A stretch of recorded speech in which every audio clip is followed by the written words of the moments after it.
السميع العليم من الشيطان اللعين الرجيم بسم الله الرحمن الرحيم الحمد لله المعروف من غير رؤية والخالق من غير روية الذي لم يزل قائما دائما إذ لا سماء ذات أبراج ولا ليل داج ولا بحر ساج ولا أرض ذات مهاد ولا خلق ذو اعتماد والصلاة والسلام والتحية والإكرام على نبي الرحمة وخازن المغفرة وقائد الخير والبركة ومنقذ العباد من الهلكة سيدنا ومولانا ابو القاسم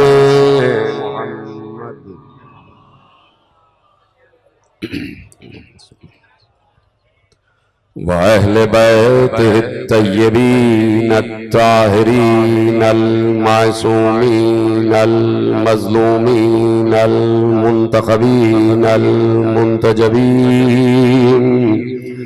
الذين أذهب الله عنهم الرجس وطهرهم تطهيرا.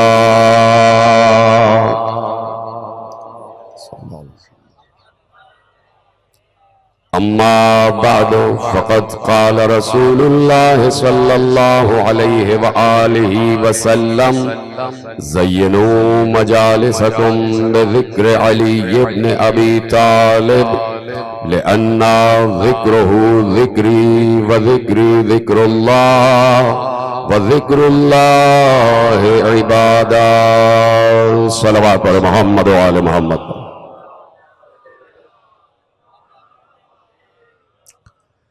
پروردگار عالم کا شکر ہے اور اس کا اس بات پر احسان عظیم ہے ہم پر کہ اس نے ہمیں اس علی کی مولائیت سے منسوب فرمایا ہوا ہے کہ جس علی کا تذکرہ توریت میں بھی ہے، زبور میں بھی ہے، انجیل میں بھی ہے اور آسمانی کتابوں میں بھی ہے، اور اس علی سے ہمیں منسوب فرمایا کہ جسے صرف قرآن ہی نہیں بلکہ 114 صحیفے حفظ تھے، اور علی نے ان 114 صحیفوں کے حفظ ہونے کا اعلان اس وقت کیا. یہ بات نہیں ہے کہ جب علی 40 یا 50 برس کے ہو گئے ہوں تو علی نے کہیں سے علم حاصل کر کے تورات بھی سنا دی، زبور بھی سنا دی، انجیل بھی سنا دی اور صحف آسمانی بھی سنا دی. لیکن ہم نے یہ دیکھا کہ جس وقت علی کعبے میں آئے، جس وقت علی کعبے میں آئے اور پیغمبر نے علی کو آغوش میں لیا اور جب اپنا لعاب دہن علی کے دہن میں داخل کیا تو اس کے فوراً بعد رسول نے سوال کیا، یا علی کچھ سناؤ، یا علی کچھ سناؤ. تو ایک بار علی بولے، توجہ ہے آپ کی، وہ 3 دن کا بچہ بولا، اور ضروری تھا کہ پیغمبر کی گود میں آ کر علی بولے، اور اس لیے ضروری تھا کہ بعد میں دلیل پیغمبر نے ارشاد فرما دی کہ جب کافروں نے یہ کہا کہ آپ ہمیں دلیل دیجئے کہ آپ اللہ کے رسول ہیں، تو پیغمبر نے کہا کہ صرف یہ نہیں کہ میں دلیل دے سکتا ہوں، یہ ہاتھ پر میرے یہ کنکر آ کر گواہی دیں گے کہ میں ہی اللہ کا رسول ہوں. تو اب یہ دست رسول کا معجزہ ہے، یہ دست مصطفیٰ کا معجزہ ہے. اور پھر جب رسول نے اپنا لعاب دہن علی کے دہن میں داخل کر دیا تو اب رسول نے کہا یا علی کچھ سناؤ. یہ نہیں کہا کہ کیا سناؤ، اور جو ہے آپ کی یہ نہیں کہا کہ کیا سناؤ، بلکہ علی نے پوچھا یا رسول اللہ کیا سناؤں؟ توریت کہے تو توریت، زبور کہے تو زبور، انجیل کہے تو انجیل، اور وہ جو اب سے 10 برس کے بعد نازل ہوگا اس قرآن کی آیتیں بھی سناؤ. تو گویا علی نے بتا دیا کہ دہن رسالت کا یہ علم ہے، دہن رسالت کا، لعاب دہن رسالت کا یہ علم ہے کہ جب لعاب دہن میرے دہن سے مس ہوا تو میں تمام صحفائے آسمانی کا عالم ہو گیا. تو جب لعاب دہن رسول کا یہ علم ہے تو خود ذہن رسول کا کیا علم ہوگا، خود ذہن رسول کا کیا علم ہوگا، خود ذات رسول کا کیا علم ہوگا. تو اب علی نے وہ تمام صحیفے سنائے، اور علی کو چونکہ وہ تمام صحیفے یاد تھے تو اس لیے علی نے منبر کوفہ پر بیٹھ کر، یہ فخر ہے عالم اسلام کے سب سے بڑے لیڈر کا، اور فخر ہے عالم اسلام کے بعد رسول سب سے بڑے رہبر کا، اور علی نے ہر موقع پر، ہر لحظہ، ہر آن، ہر منظر میں، ہر روایت میں، ہر درایت میں، ہر علم میں یہ بتایا ہے کہ میں کیا اور میرا علم کیا، اصل علم تو میرے بھائی محمد مصطفیٰ کا ہے. یعنی جتنا تعارف توحید اور جتنا تعارف رسالت علی نے کرایا عالم اسلام کی کسی شخصیت نے نہیں کرایا. اور جب علی منبر کوفہ پر بیٹھے، میرے بائیں طرف مختلف المذاہب، مختلف الادیان حضرات تشریف فرما ہے، اور یقیناً ان کے دلوں میں بھی محبت علی جاگ رہی ہے، ان کے دلوں میں بھی محبت علی جاگ رہی ہے. اس لیے کہ علی سے محبت کسی ایک دین کی میراث نہیں ہے. علی سے محبت کسی ایک دین کی میراث نہیں ہے، علی سے محبت کسی ایک گروہ کی میراث نہیں ہے. علی سب کے مولا ہیں، علی سب کے امام ہیں، علی سب کے رہبر ہیں، علی سب کے آقا ہیں، علی سب کے مولا ہیں. اور یہ تاریخ بتاتی ہے کہ جہاں جہاں جس نے پکارا علی اس کی مدد کو پہنچے. ہیں میرے ساتھ سارے کے سارے؟ آپ میرے ساتھ بولتے چلے جائیے تاکہ میں تیزی سے گفتگو آگے بڑھاؤں. جس نے علی کو پکارا علی اس کی مدد کو پہنچے. اور پھر میں ان حضرات سے بڑے ادب کے ساتھ کچھ گوشے ان کے حوالے کرنا چاہتا ہوں کہ تاریخ اس بات کی گواہ ہے. ہندوستان کا ایک واقعہ ہے، اور ہندو مذہب سے تعلق رکھنے والے جناب مہاراج بھی تشریف فرما ہیں، اور ہمارے سردار صاحب بھی بیٹھے ہوئے ہیں، پاسٹل صاحب بھی بیٹھے ہوئے ہیں. تو آپ سب میرا ساتھ دیتے ہوئے آگے بڑھتے چلے جائیں. ایک بہت بڑا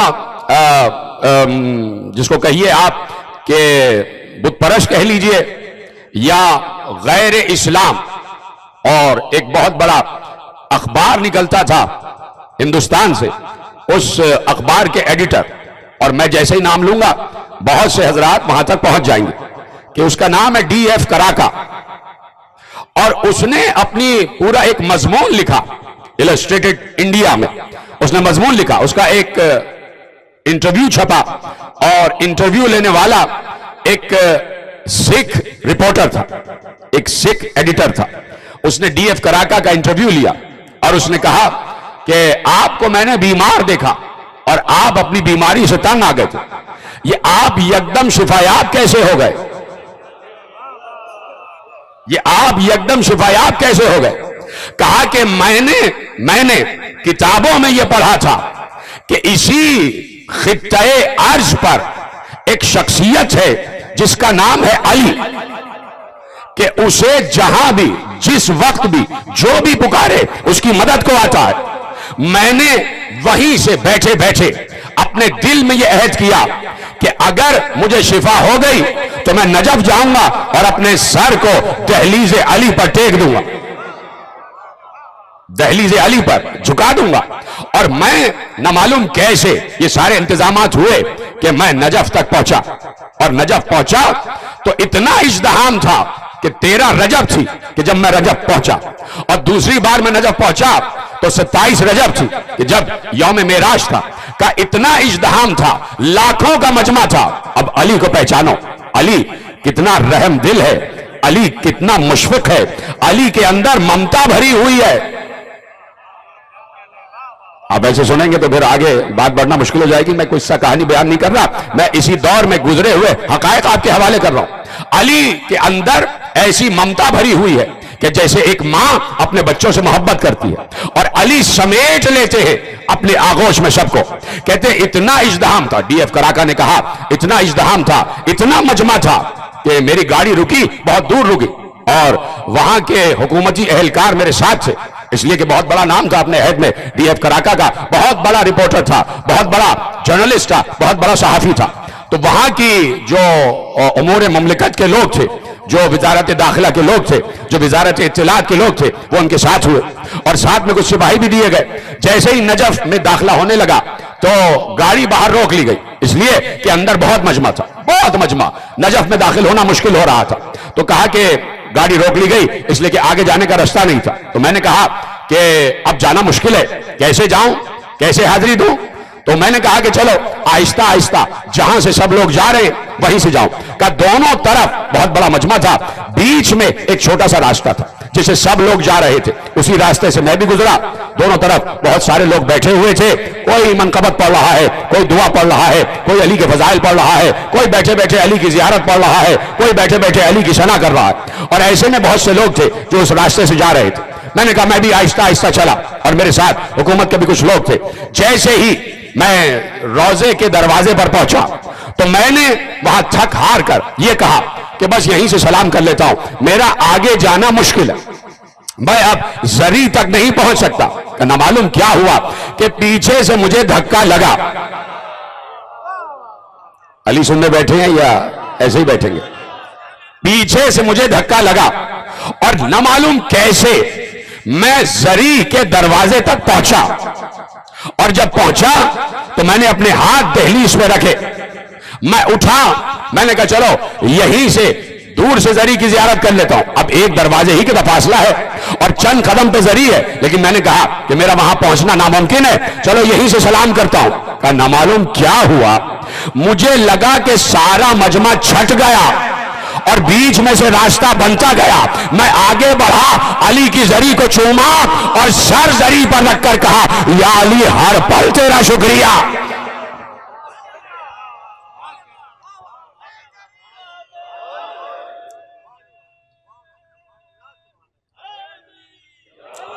پوری اس نے کتاب لکھی، اور کتاب کا نام ہے دین کیم حضرت علی، پھر حضرت علی آئے، پوری کتاب اس نے لکھی ہے۔ اور اس نے خواب میں امیر المومنین کو دیکھا تو اس سکھ صحافی سے اس نے ایک جملہ کہا، میں نے کہا نا کہ علی کسی کی ذاتی میراث نہیں ہے، علی ہر مذہب کا علی ہے، علی ہر مذہب کا، ہر دین کا علی ہے۔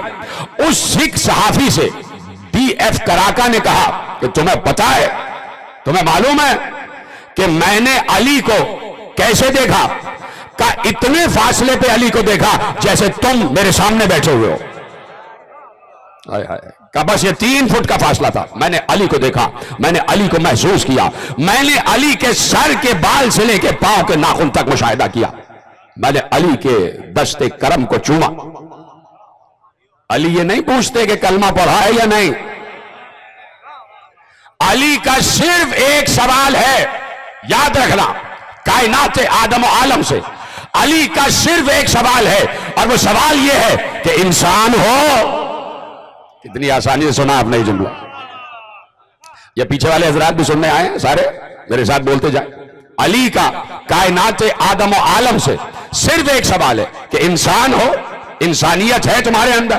تو علی کا سب سے بڑا ترہ امتیاز یہ ہے، ارے جس علی کے بیٹے کو یہ خطاب دے دیا گیا ہو کہ اسے شہید انسانیت کہا گیا ہو، جس علی کا بیٹا شہید انسانیت ہے، تو وہ علی مدارج انسانی کی کس بلند ترین منزل پر ہوں گے؟ اسی لیے علی نے منبر کوفہ پر بیٹھ کر کہا، اور میرے تمام محترم دوست تشریف فرمائیں ان کی خدمت میں جملہ، اور یقیناً وہ ان چیزوں کو بہتر جانتے کہ علی نے منبر کوفہ پر بیٹھ کر جب علی چوتھی خلافت کی منزل پر آئے اور سامنے علی کے مجمع ہے، مدینہ ہے، مسجد نبوی ہے، اور بالاجماع بالاتفاق سب نے علی کی بیعت کی، سب نے علی کی بیعت کی، بالاجماع بالاتفاق سب نے علی کی بیعت کی.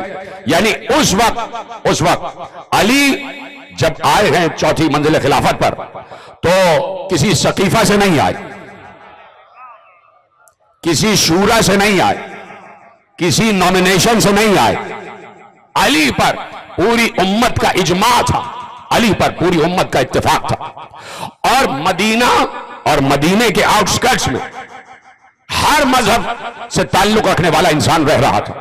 یعنی پیغمبر نے سب کو امان دی تھی، کسی یہودی کا گھر نہیں جلایا گیا، کسی عیسائی کا گھر نہیں جلایا گیا، کسی بت پرست کا گھر پیغمبر کے دور میں نہیں جلایا گیا. آپ خاموش بیٹھے ہیں تو کیا آپ کی نالج میں ہے ایسا کوئی بات ہے کہ پیغمبر نے گھر جلایا؟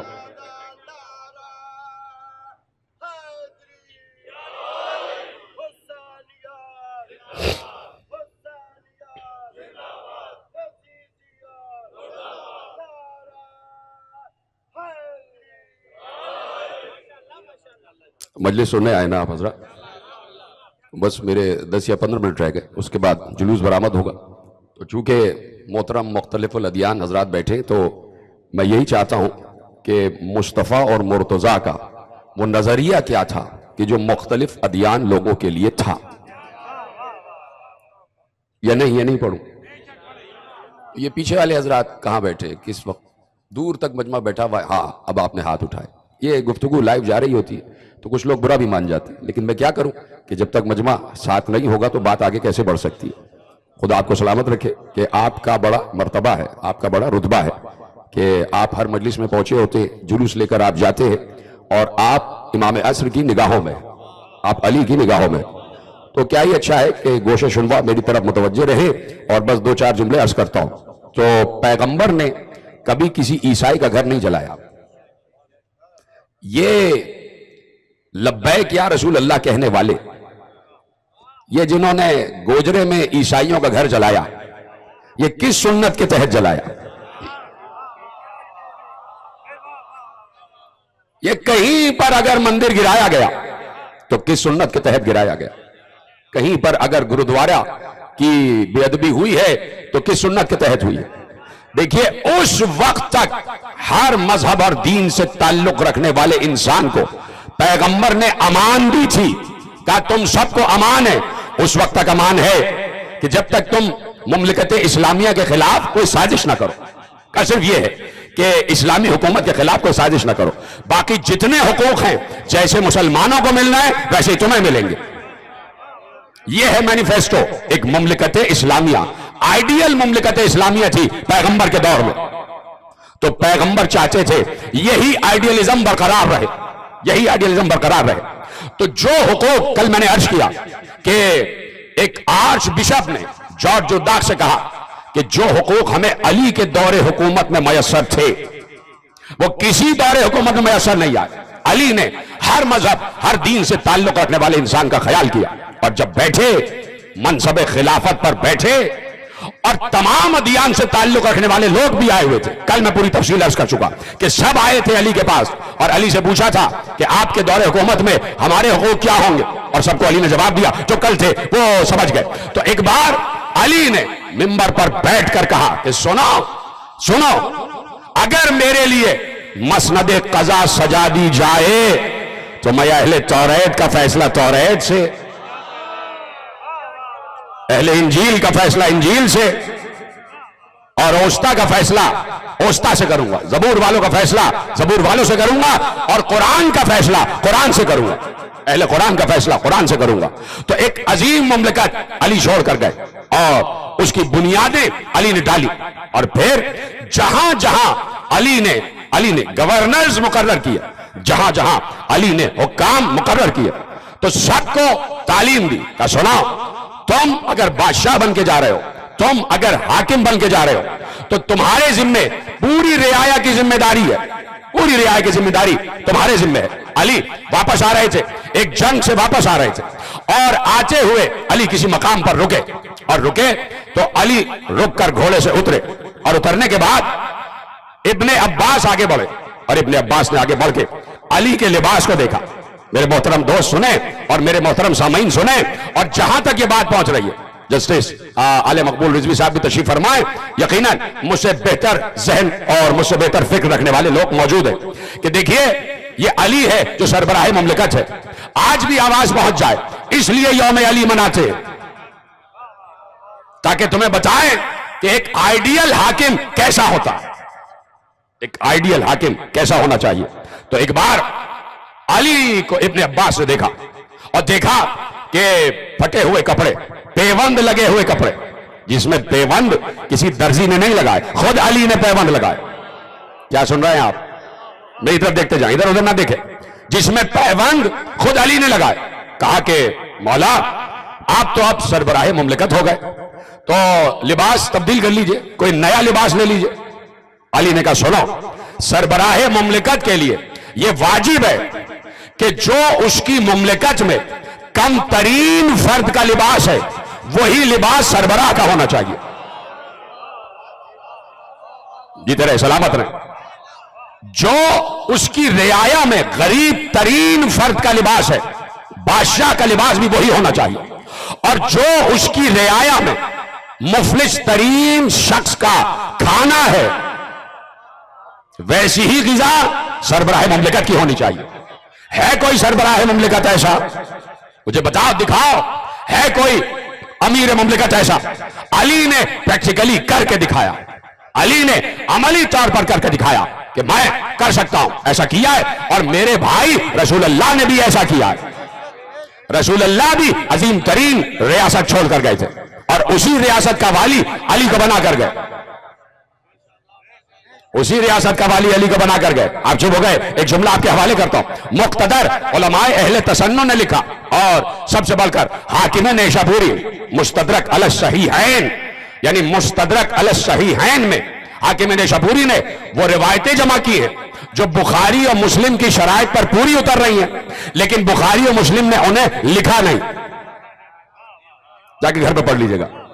تو انہی روایتوں میں سے ایک روایت، یہ پیغمبر نے علی کو دیکھا اور پوری امت کو مخاطب کر کے کہا کہ تم میں سے جو چاہتا ہے کہ میری جیسی حیات گزارے اور اللہ نے آخرت میں جو میرا مقام رکھا ہے وہ مقام حاصل کرے، تم میں سے جو چاہتا ہے کہ میری جیسی حیات گزارے اور آخرت میں وہ مقام حاصل کرے جو میرا مقام ہے، تو اس پر لازمی ہے کہ وہ علی کو اپنا والی بنائے۔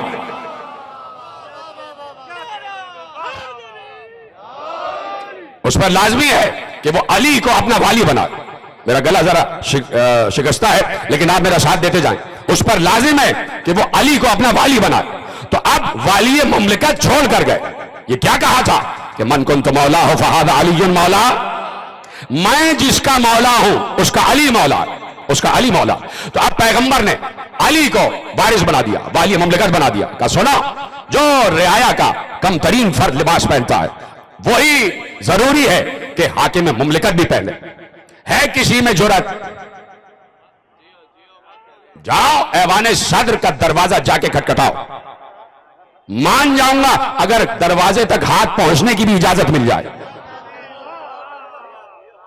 اگر دروازے تک ہاتھ پہنچنے، دروازہ دور سے نہیں دیکھنے دیا جاتا۔ اور ایک بار علی نے جتنے امور مملکت کے لیے لوگ محفوظ کیے تھے اور جس کو جہاں جہاں ڈپورٹ کیا، جہاں جہاں ڈپورٹ کیا، کہا تم وہاں جاؤ، تم وہاں جاؤ، تم وہاں جاؤ، سب کو۔ اور جاتے جاتے کہا سنو، فیصلہ تمہارے ہاتھ میں ہوگا۔ جو عامر ہوتا ہے، جو امیر ہوتا ہے، فیصلہ بھی وہی کرتا۔ مثلا دور اول میں خلیفہ اول کے پاس کیسز آتے تھے اور وہ مسجد نبوی میں فیصلہ کرتے تھے۔ دور دویم میں خلیفہ دویم کے پاس کیسز آتے تھے اور وہ فیصلہ کرتے تھے۔ دور سویم میں خلیفہ سویم کے پاس کیسز آتے تھے اور وہ فیصلہ کرتے تھے۔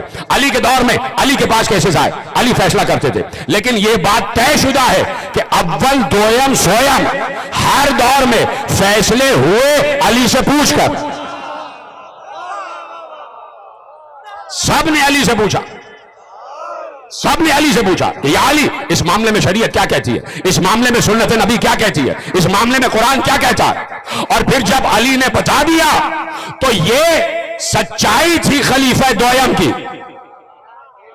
کہ انہوں نے ہر مرتبہ کہا لولا علی لہلک عمر، کہ اگر علی نہ ہوتے تو عمر ہلاک ہو جاتا۔ دیکھ رہے ہیں آپ، یہ ہے علی کی قوت فیصلہ۔ سب سے کہا جاؤ اور دیکھو اس بات کا خیال رکھنا کہ مساوات قائم رہے۔ علی نے مینیفیسٹو دیا، علی نے آئین دیا، علی نے طریقہ کار دیا، علی نے اسٹریٹجی دی۔ سنو یہ بات یاد رہے کہ مساوات قائم رہے، کوئی تم میں نہ زیادہ ہو نہ کم ہو۔ جب فیصلہ کرنے بیٹھو تو یہ نہ ہو جب مسند حکومت پر بیٹھ جاؤ تو یہ نہ ہو کہ تمہارے جو قریب ترین لوگ ہیں ان کو تو تم سے امیدیں وابستہ رہے، اور جو تمہارے قریب نہیں پہنچ پا رہے وہ یاس و امید کی عالم میں رہے۔ یہ علی کے جملے، وہ یاس و حسرت کے عالم میں رہے کہ ہماری بھی کوئی سن لے۔ کہا سنا۔ دوسری بات یہ ہے جب فیصلہ کرنا، جسٹس صاحب تشریف فرمائے میری بات پر ساتھ کریں گے، یہ آج جو نظام عدلیہ چل رہا ہے بیسس دے کر گئے ہیں مصطفیٰ اور مرتضیٰ، بنیادیں قائم کی ہیں مصطفیٰ اور مرتضیٰ نے۔ ایک بار کہا سنو، پہلی بات یہ ہے کہ مساوات رہے، کوئی تمہاری نگاہ میں نہ بڑا ہو نہ چھوٹا ہو، کوئی تمہاری نگاہ میں نہ قریب ہو نہ بعید ہو، سب کو یکساں نگاہ سے دیکھنا۔ اور سنو پہلے حلف اٹھوانا، پہلے قسم لینا، اور پھر بار ثبوت مدعی کے حوالے کرنا، کہ پہلے قسم جو مدعی ہے جو کیس فائل کر رہا ہے اس سے پہلے قسم اٹھواؤ کہ وہ اللہ کی کتاب پر ہاتھ رکھ کر قسم کھا رہا ہے کہ وہ اپنے دعوے میں سچا ہے۔ جب وہ قسم کھا لے تو اس سے کہنا اب تم ثبوت بھی پیش کرو، بار ثبوت بھی اس کے سر پر ہے۔ علی ایک ایک چیز بتا رہے تاکہ کہیں حجت نہ رہ جائے، تاکہ کہیں کوئی نقص نہ رہ جائے، تاکہ کہیں کوئی کمزوری نہ رہ جائے۔ پھر کہا سنو گواہ ضروری ہے، گواہ ضروری ہے، اور کہا کہ سنو اگر کوئی یہ کہے کہ میرے پاس ابھی گواہ نہیں ہے اور میں گواہ لانا چاہتا ہوں تو اس کو اتنا وقت دو کہ وہ گواہ لائے، اور جب گواہ آ جائیں تو اپنے تدبر سے، میں نے پہلی تقریر میں عرض کیا تھا کہ عدل کی 4 شاخیں ہیں، جس میں علم بھی ہے، جس میں فہم بھی ہے، جس میں حکم کی طاقت بھی ہے، اور جس میں علم کی گہرائی بھی ہے۔ کہا جب گواہ آ جائے اور گواہی دے تو اپنے تدبر سے فیصلہ کرنا، اور پھر تم مجاز ہو کہ تم دیکھو کہ اگر تمہارا علم، تمہارا مساوات، تمہارا علم، تمہارا تدبر، تمہاری معاملہ فہمی کیا کہتی ہے، کیا اس کے مطابق فیصلہ کرنا۔ اور کہا سنو گواہ اگر آ جائیں تو صحیح ہے کہ ہر مسلمان سچا گواہ ہے اس لیے کہ وہ لا الہ الا اللہ کہہ رہا ہے، لیکن ایسے مسلمان گواہ کی گواہی بھی نہ ماننا جو کبھی سزا بھگت چکا ہو،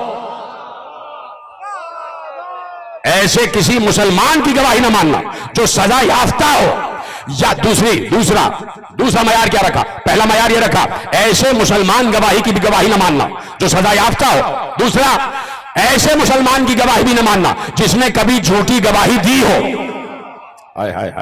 آپ سے بہتر کون جانتا ہے آج عدالتوں کے باہر جھوٹے گواہ پھر رہے ہوتے ہیں، ہمیں 1000 روپے دو تمہاری لیے گواہی دے دیں گے، کہ ایسے گواہوں کی گواہی نہیں مانی جائے گی۔ اور تیسری شرط یہ ہے کہ کسی ایسے گواہ کی گواہی نہ ماننا جو معاشرے میں بدمعاشی کے لیے مشہور ہو، گنڈا گردی کے لیے مشہور ہو، جو ہر کسی کی زبان پر یہ ہو کہ یہ غلط آدمی ہے، یہ گناہگار ہے، کہ ایسے گواہ کی گواہی نہیں ماننا۔ تو اس کا کیا مطلب ہوا کہ حاکم کو اور قاضی کو اپنے دائرہ عمل میں لوگوں کی شناسائی بھی ہونی چاہیے، لوگوں سے واقفیت بھی ہونی چاہیے۔ پھر کہا سنا جو پچھلے لوگ کچھ اچھے امور، کچھ اچھی رسوم چھوڑ کر گئے کہ جن سے لوگوں میں اتحاد پیدا ہوتا ہے، ایسی رسوم کو ختم نہ کرنا۔ جو اگلے لوگ ایسے رسوم، ایسے طور طریقے چھوڑ کر گئے ہیں کہ جس سے معاشرے میں امن و امان ہو اور جس سے لوگوں میں اتحاد قائم ہو، تو ایسے امور کو ختم نہ کرنا، ایسے رسم و رواج کو جاری رکھنا، اس لیے کہ معاشرے میں امن سب سے بڑی ضرورت ہے، معاشرے میں امن سب سے بڑی ضرورت ہے۔ پھر سنیں گے کہا جو اپنے مصاحب بنانا نا، اپنے دوست، اپنے ارد گرد بیٹھنے والے، اپنے کچہری والے، اپنے ساتھ بیٹھنے والے، شام کی چائے پینے والے، رات کو کہیں ڈنر پہ جانے والے، گاڑی میں بیٹھ کر گھومنے اور سیر کرنے والے، تو تمہارے جو مصاحب ہو نا، مصاحب وہ ایسے ہو کہ انہوں نے کبھی جھوٹ نہ بولا ہو. تمہارے مصاحب راست گو ہو، تمہارے مصاحب کو سچا ہونا چاہیے. تمہارے مصاحب ایسے ہونے چاہیے جو زاہد ہوں اور جو صاحب تقویٰ ہوں. اور سنو، مصاحب ایسا نہ ہو جو تمہاری بیجا تعریف کرتا رہے، اس لیے کہ بیجا تعریف انسان کو مغرور و متکبر بنا دیتی ہے. کیا سن رہے ہیں آپ؟ بیجا تعریف انسان کو مغرور و متکبر بنا دیتی ہے. کہا سنا. پھر اس کے بعد کئی امور پر علی نے گفتگو کی. پھر سب سے بڑی بات یہ کہی کہ سنو، ظلم نہ کرنا، ظلم نہ کرنا. کہا سنو، اگر ظلم کیا تو یہ اللہ کا اصول ہے. میں اپنے محترم بھائیوں کی خدمت میں، یہ ہمارے خلقی اعتبار سے بھائی ہیں، یہی تو مالک اشتر سے کہا تھا، مالک اشتر سے یہی کہا تھا کہ تمہارے دو قسم کے بھائی ہیں. ایک تو وہ جو تمہارے ایمان میں مساوات کے بھائی ہیں، اور ایک وہ جو خلقت کے اعتبار سے تمہارے بھائی ہیں. یعنی یہ کہہ دیا کہ عیسائی کو بھی بھائی ماننا، یہودی کو بھی بھائی ماننا، بت پرست کو بھی بھائی ماننا، سب کو بھائی ماننا، یہ سب تمہارے بھائی ہیں. تو کہا کہ سنو، ظلم نہ کرنا، خبردار ظالم نہ بننا. اس لیے کہ اللہ کا یہ اصول ہے کہ جب کسی پر ظلم ہوتا ہے تو اللہ مظلوم کی طرف سے ظالم کا دشمن بن جاتا ہے. اللہ مظلوم کی طرف سے ظالم کا دشمن بن جاتا، ظالم کا حریف بن جاتا. کیا کیا معاملات علی نے حوالے کیے، کیا کیا معاملات علی نے حوالے. یہ پورا مینیفیسٹو دیا، یہ پوری اسٹریٹجی دی کہ جاؤ اس پر عمل کرنا. اور پھر جیسے صاحب آپ کی خدمت میں جملہ کہ جب حدود و تعزیرات کی بات آئی، کہا کہ جب تمہارے پاس قصاص کا مقدمہ آئے، جب تمہارے پاس حدود کا مقدمہ آئے، جب تمہارے پاس تعزیرات کا مقدمہ آئے، تو خبردار کوئی فیصلہ نہ کرنا جب تک میرے سامنے پیش نہ کر لو. حدود و تعزیرات و قصاص کے مقدمات آئیں تو پہلے مجھ سے مشورہ کرنا، پہلے مجھ سے پوچھنا. تو اس کا مطلب ہے کہ ہر دم متصل رہے ولی امر سے، ہر دم ولی امر سے متصل رہے. تو علی نے وہ طرز حکومت قائم کیا کہ جو آج تک آئیڈیل ہے، جو آج تک آئیڈیل ہے. میں نے کل بھی کہا کہ یونائٹڈ نیشنز کا متفقہ فیصلہ تھا کہ علی کا دور حکومت بڑا آئیڈیل دور حکومت گزرا، اس لیے کہ عادل تو یقیناً سب نہیں کیا، عادل تو سبھی تھے. دیکھیے عادل کی، عادل اور انصاف یہ دو الگ الگ چیزیں. چلے میں آپ لوگوں سے خطاب کر لیتا ہوں جو میرا ساتھ دے رہے. عادل اور انصاف یہ دو الگ چیزیں، ایک نہیں ہے. عادل الگ ہے، انصاف الگ ہے. عادل الگ ہے، انصاف الگ ہے. انصاف کا مطلب ہے برابر تقسیم کرنا، اور عادل کا مطلب ہے بقدر ضرورت تقسیم کرنا.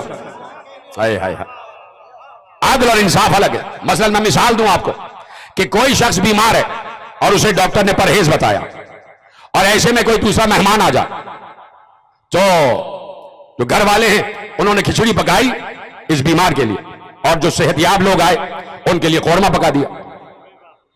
تو انصاف یہ ہے کہ دونوں میں ہر چیز برابر تقسیم کی جائے، اور عدل یہ ہے کہ صحت یاب کو قورمہ کھلایا جائے، بیمار کو کھچڑی کھلائی جائے. صحت یاب کو قورمہ کھلایا جائے اور بیمار کو کھچڑی کھلائی جائے. یعنی جو بقدر ضرورت ہو وہ عطا کیا جائے اسے عدل کہتے، اور برابر برابر تقسیم کرنے کو انصاف کہتے. توجہ فرمائیں گے آپ؟ خدا کی قسم علی جیسا سخی کسی نے دیکھا ہی نہیں. سخاوت کس چیز کا نام ہے؟ سخاوت اس چیز کا نام ہے کہ اپنی ضرورت کو ترک کر دو اور دوسرے کو دے دو. اپنی ضرورت کو ترک کرو، دوسرے کو دے دو، یہ ہے سخاوت. اور یعنی اپنی قیمتی ترین شے جس سے تم محبت کرتے ہو وہ کسی کو دے دو، اللہ کی راہ میں دے دو، یہ سخاوت ہے. جب علی سے پوچھا گیا، دیکھیے علی جیسا سخی کیا ہے کہ علی نے کہا، علی کے سامنے گفتگو ہو رہی ہے اور نوشہروان عادل کا تذکرہ آیا اور حاتم طائی کا تذکرہ آیا. سخاوت میں حاتم طائی کا تذکرہ علی کے سامنے کیا گیا. علی نے کہا اس کی کیا سخاوت تھی، کیا سخاوت تھی اس کی؟ کہا بھائی بات یہ ہے کہ ایک ہی سائل، ایک ہی فقیر اگر 40 دروازوں سے آتا تھا تو حاتم 40 دروازوں سے اسے عطا کرتا تھا. اسے واپس نہیں بھیجتا تھا, اسے پلٹاتا نہیں تھا. علی نے کہا یہ کون سی سخاوت ہوئی, یہ کون سی سخاوت ہوئی؟ ارے ایک ہی دروازے سے اتنا دے دو کہ اسے 40 پہ جانے کی ضرورت ہی نہ پڑے. یہ ہے سخی علی, یہ ہے علی کی سخاوت کہ آج تک در نجف, آج تک در نجف سب کے لیے کھلا ہوا. بھائی ہاتھ کنگن کو آرسی کیا, پڑھے لکھے کو فارسی کیا. اب تو ویزا بھی آسان ہو گیا, ٹکٹ بھی ہے, جا کے دیکھ کے تو آؤ, جا کے علی کی دہلیز پر سر رکھ کر تو آؤ, ذرا تعظیماً سر رکھ کر تو آؤ, پھر دیکھو علی کیا کیا عطا کرتے. اور پھر علی یہ بھی نہیں کہتے کہ آؤ تو دوں گا, جہاں بیٹھے ہو پکارو.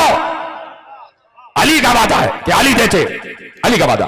تو علی سخی ہے, آج تک سخی ہے. علی نے سب کچھ اللہ کی راہ میں دے دیا, خود بھوکے رہے اور سائل کو عطا کیا. میں پہلے علی کی سخاوت بتا دوں, خود بھوکے رہے اور سائل کو عطا کیا. گھر میں آئے تو ایک بار اپنی زوجہ سے پوچھا, بنت رسول صلی اللہ علیہ وآلہ وسلم, پوچھا کہ اے ام الحسن گھر میں کچھ ہے, بھوک لگ رہی ہے. کہا کہ ابو الحسن 3 دن سے فاقہ ہے. دیکھیں یہ ہے ہمارے امرائے مملکت, یہ ہیں ہمارے معصوم امام, یہ ہے 14 معصومین, یہ ہے پیغمبر کے وارثین. کہا 3 دن سے فاقہ ہے, بچے بھی بھوکے. کہا کہ زہرا مجھے کچھ بتایا نہیں آپ نے, مجھ سے کہتی. کہا میں کیا کروں کہ جس وقت میری رخصتی ہو رہی تھی, جب بابا مجھے رخصت کر رہے تھے, جب رسول اللہ مجھے رخصت کر رہے تھے, تو پیغمبر نے کہا تھا کہ زہرا علی سے کسی چیز کی فرمائش نہ کرنا, علی سے کسی چیز کی فرمائش نہ کرنا. میں نے اپنے بابا کا کہنا پورا کیا. کہا ٹھیک ہے میں جاتا ہوں اور کچھ غذا کا انتظام کر کے لاتا ہوں. یاد رہے 3 دن سے فاقہ ہے, فاقہ ہے یعنی گھر میں کچھ نہیں ہے. اور وہ 3 دن تو روزے میں گزرے ہی ہوں گے, لیکن رات فاقے سے گزری. یہ ہے آل محمد, یہ ہے آل محمد. ایک بار علی چلے, کسی سے 1 دینار, درہم نہیں دینار, سونے کا 1 دینار 80 درہم کے برابر ہوتا. اس دور کی بات کر رہا ہوں, 1 دینار 80 درہم کے برابر ہوتا. اور اس میں بہت سی چیزیں آ جاتی ہیں. علی نے 1 دینار قرض لیا اور لے کے چلے کہ گھر میں کچھ لے کے جاؤں گا, آٹا وغیرہ یا جو بھی گروسری ہے وہ لے کے جاؤں گا اور بچوں کو کھلا دوں گا. ایسے میں ابو ذر آتے ہوئے دکھائی دیے. ابو ذر کا رنگ زرد ہو رہا تھا, ابو ذر کے ہاتھ پاؤں کانپ رہے تھے. کہا ابو ذر تمہاری یہ کیا کیفیت ہے؟ کہا مولا کئی دن سے کھانا نہیں ملا, کئی دن سے بھوکا ہوں. تو کہا علی نے کہ تم مجھ سے زیادہ ضرورت مند ہو. اپنی جیب میں ہاتھ ڈالا, وہ دینار ابو ذر کو دے دیا. کیا ایسے سن لیں گے آپ؟ ایسے ہی سن لیں گے آپ؟ وہ دینار ابو ذر کو دے دیا. یہ ہے علی کی سخاوت. تو کتنا فخر ہوگا علی کو اپنی سخاوت پر. بات آ گئی. اب کسی نے علی سے پوچھا یا علی سخاوت افضل ہے یا عدل؟ ہائے ہائے ہائے, سخاوت افضل ہے یا عدل؟ پھر علی نے کہا عدل افضل ہے, عدل افضل ہے. یعنی اتنی سخاوت کے باوجود, اتنی کریمی کے باوجود علی نے کہا سخاوت سے بھی زیادہ افضل ہے عدل. عدالتی نظام بہت مضبوط ہونا چاہیے کسی بھی ملک کی ترقی کے لیے. عدالت اور عدل اور عادل بہت مضبوط ہونا چاہیے. علی نے کہا, لکھ دیا علی نے, کہا کہ تمہارے ججوں, تمہارے منصفین کی اپنے دور کے معاشی اعتبار سے تنخواہیں مقرر ہونی چاہیے, جو ان کی معاشی ضروریات ہے, جو اس دور کی معاشی ضروریات ہے, اس کے مطابق اپنے ججز کو, اپنے منصفین کی تنخواہیں مقرر کرو.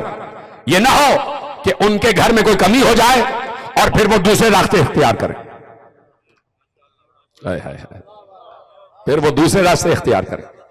کا خبردار کسی راشی کو کبھی اجازت نہ دینا کہ وہ رشوت لے یا دے. کا اس سے معاشرے میں بگاڑ پیدا ہو جاتا. سن رہے ہیں آپ؟ علی سخی ترین ہے, لیکن اس کے باوجود علی نے کہا عادل بہترین ہے, عادل ہونا چاہیے. اور عادل ہر شعبہ عادل کو, ہر شعبہ انسانی کو, ہر معاشرے کے شعبے کو عادل اس کے بام عروج پر لے جاتا. اب دیکھ لیجئے آپ, اگر ایجوکیشن میں عادل ہو, یہ ہمارے سامنے ایجوکیشنسٹ بیٹھے ہوئے, اگر ایجوکیشن میں عادل ہو تو جو میرٹ پر ہوگا وہ اوپر آئے گا.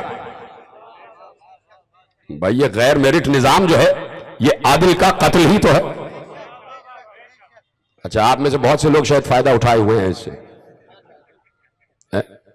تبھی آپ بول نہیں رہے. میرٹ کا قتل, عادل کا قتل. جو مستحق ہے, جو اس قابل ہے, اسے اوپر آنے دو, وہ آئے. یہ نہیں ہے کہ ایک 10ویں پاس اور ایک پی ایچ ڈی برابر ہو جائے گا, نہیں ہے نا, ایک 10ویں پاس اور ایک پی ایچ ڈی برابر ہو جائے, ایسا نہیں ہوتا. اور میں خود گواہ ہوں اس بات کا کہ صاحب الرائے اور صاحب الرائے حضرات بیٹھے ہوئے, میں خود گواہ ہوں اس بات کا کہ بہت سے لوگوں نے میرے سامنے آ کے شہادت دی کہ یہاں کراچی میں, کراچی کی حد تک, یعنی ڈسٹرکٹ مجسٹریٹ ہو, یہاں تک کہ ڈی سی ڈپٹی کمشنر, یہاں تک کہ ڈی ایس پی, یہاں تک کہ ایس ایس پی, یہ نوکریاں بکتی ہیں. یعنی اگر آپ نے 10ویں کیا ہوا ہے اور آپ کے پاس 1 کروڑ روپیہ ہے تو آپ آرام سے ڈی ایس پی لگ سکتے. اگر آپ نے 10ویں کیا ہوا ہے اور آپ کے پاس 2 کروڑ روپیہ ہے تو آپ ڈی سی لگ جائیں گے. میرٹ کہاں گیا, عادل کہاں گیا؟ یہی سب سے بڑا بگاڑ کا سبب ہے کہ اگر کسی شعبے میں بھی عادل نہ ہو. اقتصادیات میں بھی عادل چاہیے, اکانومی میں عادل چاہیے, بینکنگ میں عادل چاہیے, ایجوکیشن میں عادل چاہیے, عدلیہ میں عادل چاہیے, انتظامیہ میں عادل چاہیے, ہر شعبے میں عادل چاہیے. اور علی نے عدل پر زور دیا. اسی لیے کہا گیا کہ علی سے ہٹ کے جو لوگ قتل ہوئے وہ کیوں قتل ہوئے اور علی کیوں قتل ہوئے؟ کا بات یہ ہے, بڑے عالم نے جواب دیا کہ سنو, علی سے ہٹ کے جو لوگ قتل ہوئے وہ اس لیے قتل ہوئے کہ وہ عدل نہ کر سکے, اور علی کو اس لیے قتل کیا گیا کہ علی کا عدل لوگوں سے برداشت نہ ہو سکا. علی کا عدل لوگوں سے برداشت نہ ہوا. یمن بھیجا, یمن بھیجا. دیکھیے میں چاہتا تو آپ سے مختلف نکات پیش کر کے داد لے سکتا تھا, یہ مجھے طریقے آتے جو میرے سامنے بیٹھے, لیکن اس پلیٹ فارم پہ چاہتا ہوں کہ ایک بین الاقوامی پیغام صادر ہوتا جائے. توجہ ہے آپ کی اس پلیٹ فارم پہ, اس لیے کہ گفتگو ریکارڈ ہو رہی ہے اور لائیو جا رہی ہے, اور ہم چونکہ ایک زندہ شخصیت کا ذکر کر رہے ہیں تو گفتگو بھی زندہ جا رہی ہے, گفتگو بھی لائیو جا رہی ہے. تو علی یمن میں, پیغمبر نے علی کو یمن میں مقرر کیا, اور کل بھی ایک واقعہ میں نے یمن کا پیش کیا. علی یمن گئے تو جو لوگ علی کے ساتھ گئے تھے وہ ہر مقام پر علی کے پیچھے نماز پڑھ رہے تھے, ہر مقام پر علی کے پیچھے نماز پڑھی. یہاں تک کہ یمن گئے تو یمن میں بھی علی کے پیچھے نماز پڑھی. کوئی مقام ایسا نہیں تھا جہاں علی کے پیچھے نماز نہ پڑھتے ہو. سب نے علی کو اپنا والی مانا ہوا تھا, سب نے علی کو اپنا امیر مانا ہوا تھا, سب نے علی کو اپنا رہبر مانا ہوا تھا, سب علی کے پیچھے نماز پڑھ رہے تھے. ایسے میں علی نے وہاں سے خراج, جو محصولات تھے, جو ان پر زکات اور جو کچھ بھی بنتی تھی وہ وصول کیا. اس میں کچھ حلے بھی تھے, کچھ لباس بھی تھے, اور یمنی ٹوپیاں بہترین جو آج بھی مشہور ہیں وہ اس وقت سے بنتی آ رہی ہیں وہ بھی تھا, اور یمنی بغلی بھی تھی, یمنی چادر بھی تھی, یمنی ابا بھی تھی, اور بھی بہت سا سامان تھا. سب لیا علی نے اور لے کے چلے کہ پیغمبر کی خدمت میں جاؤں گا, اور پیغمبر اس وقت مکے میں ہے. یہ غدیر سے پہلے کی بات ہے, حجۃ الوداع کے لیے جب پیغمبر مکے گئے ہیں اور علی یمن میں تھے. علی وہاں سے چلے اور جیسے ہی سرحد پر پہنچے کہ اب مکے میں داخل ہونا ہے, نماز کا وقت آیا, اس سے پہلے علی وضو کرنے گئے, علی وضو کرنے گئے, اور یہ سارا سامان رکھا ہوا تھا. تو جو لوگ علی کے پیچھے تھے انہوں نے اس سامان میں سے ٹوپیاں بھی اٹھا لی اور ابا کبا بھی اٹھائی, سر پہ ٹوپی پہن لی, ابا اوڑھ لی, اور پیچھے نماز پڑھنے کے لیے کھڑے ہو گئے. علی وضو کر کے آئے, علی نے دیکھا, کہا یہ تم نے کہاں سے لیا؟ کہا یہی جو مال آ رہا ہے, جو محصولات آ رہے ہیں ان سے لیا, یہ اس میں ہمارا بھی حق ہے. کیا ہوا کہ وہ بعد میں رسول ہم ہی کو تو دیں گے, تو اس لیے ہم نے پہلے پہن لیا. یہ ہے علی کا عدل کے بارے میں, عدل کے حوالے سے یہ علی کا جذبہ, علی کی کیفیت دیکھنا میرے پر, یہ علی کی کیفیت ہے عدل کے بارے میں. یعنی علی رحمت کا نمونہ بھی ہے, لیکن جب عدل کی بات آ جائے تو ایک بار علی نے یہ نہیں کہا کہ یہ چیزیں اتارو اور واپس رکھو. علی نے یہ نہیں کہا کہ یہ سب اتارو اور واپس رکھو جہاں رکھا ہوا تھا. نہیں, علی آگے بڑھے, آگے بڑھ کے ایک ایک کے سر سے ٹوپی کو چھینا, ایک ایک کے دوست سے ابا کو اتارا اور واپس مال خانے میں رکھا. کہا ابھی والی مملکت زندہ ہے اور یہ حق ہے رسول کا, رسول تقسیم کریں گے. کہاں بیٹھے آپ, رسول تقسیم کریں گے. اب دیکھ رہے ہیں آپ, علی نے تو عدل کیا تھا نا. پیچھے والے حضرات بے شک نہیں کہہ رہے, علی نے عدل کیا تھا. یہ عدل کا تقاضا یہی تھا کہ والی مملکت تک جو محصولات پہنچنے چاہیے وہ پہنچے. علی نے کہا ابھی نہیں, ادھر تک. اب جیسے ہی علی نے ان سے سارا سامان واپس لیا, علی نے نماز پڑھانا شروع کی، پیچھے کسی نے علی کے پیچھے نماز نہیں پڑھی. ہائے ہائے ہائے.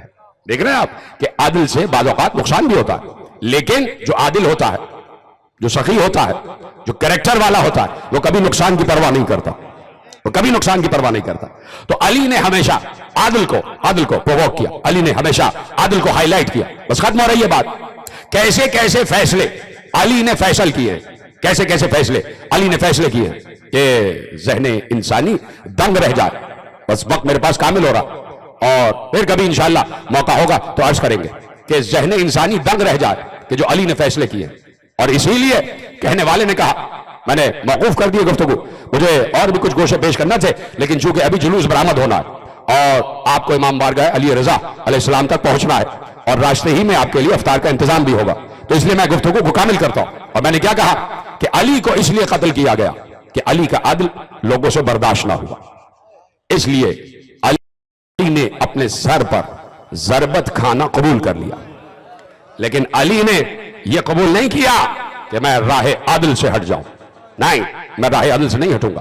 جو عدل کا تقاضا ہے وہ پورا ہو کے رہے گا، چاہے اس راہ میں علی کے سر سے خون ہی کیوں نہ بہہ جائے. آپ نے ہائے کہا، یقین مانے آپ نے حسن و حسین کے دلوں میں جگہ بنا لی ہے. لیکن ایک نام اور بھی لے دوں کہ ایک بی بی بھی ہے، ایک بی بی بھی ہے کہ جو پرسہ لینے آتی ہے. عقیدہ یہی ہے اور یقین یہی ہے کہ کہیں قناعت کے پیچھے وہ بی بی بھی پرسہ لینے آئی ہوئی ہے. اور آج صرف حسن و حسین کا پرسہ نہیں ہے، آج علی کی بیٹیوں کو بھی پرسہ ہے. اس لیے کہ آخری افطار علی آج کریں گے اپنے بچوں کے ساتھ. جیسے ہی افطار کا وقت آئے گا علی افطار کریں گے، آخری افطار. لیکن اس سے پہلے یہ جو کل کی رات گزری ہے، ایک بار علی نے میری طرف دیکھتے رہیے، میں جب کہوں گا تو زیارت برآمد ہو جائے گی. علی نے کل کی شب جو گزری، اصحاب آ گئے، ایک ایک صحابی نے علی کو سلام کیا، علی کو سلام کیا. عبداللہ ابن عفیف بھی آئے، میثم تمار بھی آئے، قمبر بھی موجود ہیں، حجر ابن عدی بھی موجود ہیں. سب علی کو سلام کر رہے اور سب گریہ کر رہے، سب علی کے چہرے کو دیکھ رہے ہیں اور سب کی آنکھوں سے آنسو روا ہیں کہ علی کا آخری دیدار ہے. ابن عفیف نابینا صحابی کل عرض کر چکا کہ مولا کیا میری آنکھ واپس آ سکتی ہے تاکہ میں آخری بار آپ کی زیارت کر سکوں. کہ ابن عفیف میں کہوں تو آنکھ واپس تو آ سکتی ہے، لیکن سوچو کہ کیا ہوگا کہ کسی روز تم ایسا منظر دیکھو کہ جب تم یہ منظر دیکھ کر کہو کاش ابن عفیف اندھا ہی ہوتا، کاش ابن عفیف نابینا ہی ہوتا. ختم ہو رہی ہے بات میرے عزیزوں. ایک ایک صحابی کو بتا رہے تھے، میثم تمار تمہیں سولی پر چڑھایا جائے گا، میری محبت میں تمہیں سولی پر چڑھایا جائے گا. قمبر تمہارے ٹکڑے کر دیے جائیں گے، حجر ابن عدی شام کے دربار میں تمہاری گردن کاٹ دی جائے گی.